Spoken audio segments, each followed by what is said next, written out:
If you don't sometimes speak out, if you don't threaten to speak out, you don't grab their attention. And I would rather err on the speaking out part than staying silent.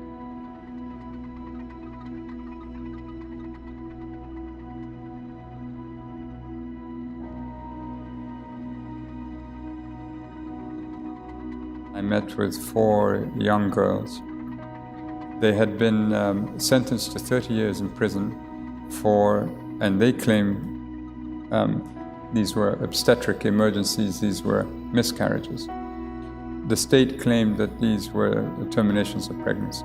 And when I sat with them, and I had with me a full team, my office was there, and I think within the space of about 10 minutes, we were all weeping, we were in tears because their suffering was so extreme. I saw the president after that, and I said, why is it that all these girls are poor? I think in many parts of the world, this is the point that really strikes home, that time and again, the poor suffer all the consequences. I first worked with the UN in 1994, 1995 in the former Yugoslavia, and I saw what catastrophes silence can bring. And I think from that point on, I was determined not to be silent when the evidence before us was presented. The real pressure on this job comes from the victims and those who suffer and expect a great deal from us. And that's the pressure that I think matters most and is most consequential on us in terms of the need to do the right thing. Our job is to defend the individual victims, vulnerable communities, marginalized communities. Oppression is making a comeback. Repression is fashionable again.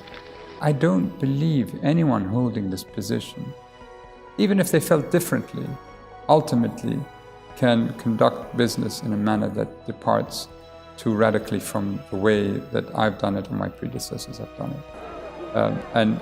My belief is if you try to depart, you're going to hear it. And it will be extremely unpleasant for you because you're going to hear it from the very people who are suffering.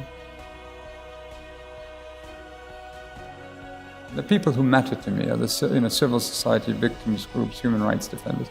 And if they said Zeid has done a good job, I'll be very content with that. If they said Zeid could have done better, I'll have to learn to live with it and accept it. It's very difficult to tolerate abuse of the UN when I keep thinking of the heroic things that people do in the field. And whether they be humanitarian actors or humanitarian personnel, my human rights people, the people who are monitoring, observing, and I take my hat off to them. I mean, they are the UN that I will cherish and remember.